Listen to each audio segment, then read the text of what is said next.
Next problem solve करते हैं, देखते हैं नेक्स्ट प्रॉब्लम क्या है। If each edge of a cube is increased by 25% then the percentage increase in its surface area is. ठीक है, इसका मतलब क्या हुआ, हमारे पास एक क्यूब गिवन है, यहाँ पे मैं एक क्यूब ड्रॉ करता हूं। ये हमारे पास एक क्यूब है,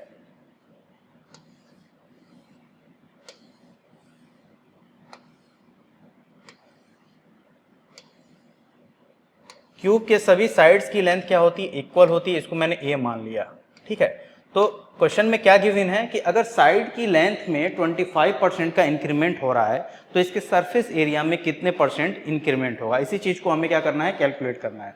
देखो क्यूब का जो सरफेस एरिया होता है, इसको एस से अगर मैं डिनोट करूं तो ये 6a² के बराबर होता है। ठीक है, मतलब कितने सरफेसेस होते हैं इसमें, 6 सरफेस होते हैं और एक सरफेस का एरिया क्या होता है, a²। एक सरफेस क्या बनाता है, एक स्क्वायर बनाता है, और एक स्क्वायर का जो एरिया होगा, अगर इसकी साइड की लेंथ a है तो a² एरिया होगा एक स्क्वायर का, तो 6 स्क्वायर के एरिया कितने हो जाएंगे, 6 × a²।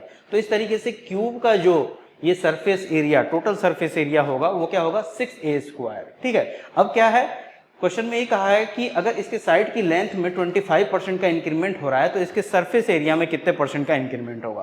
तो इस चीज को हम लोग कैसे कैलकुलेट कर पाएंगे। देखो साइड की लेंथ को मैं क्या करूंगा, सबसे पहले 100 मान लूंगा।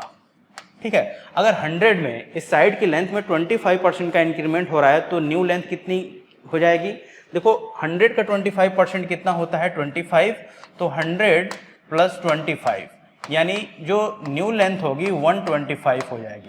तो यहाँ पे हम लोग इस चीज को कैलकुलेट कर सकते हैं कि किस रेशियो से या किस फैक्टर से इस साइड की लेंथ में, इस क्यूब के साइड की लेंथ में इंक्रीमेंट हो रहा है, कैलकुलेट कर सकते हैं या नहीं। इनिशियली क्या था, ये लेंथ 100 था, अब क्या हो गया 125।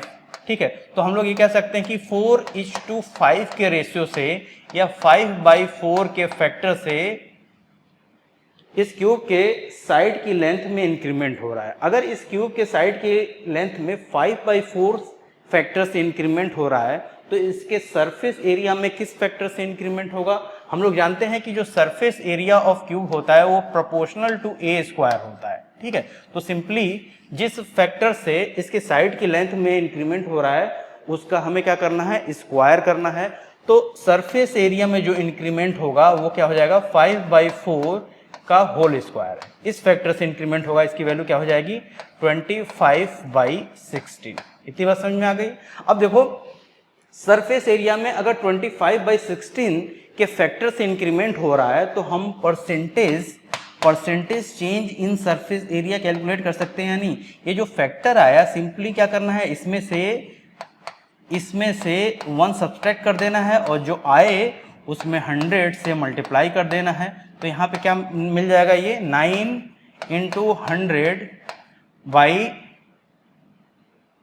100/16।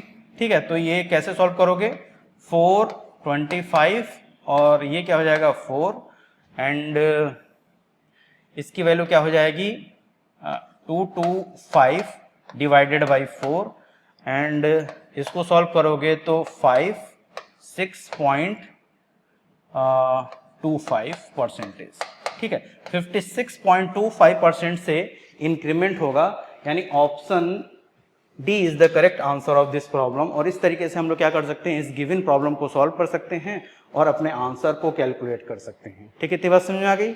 नेक्स्ट प्रॉब्लम देखते हैं, नेक्स्ट प्रॉब्लम क्या है।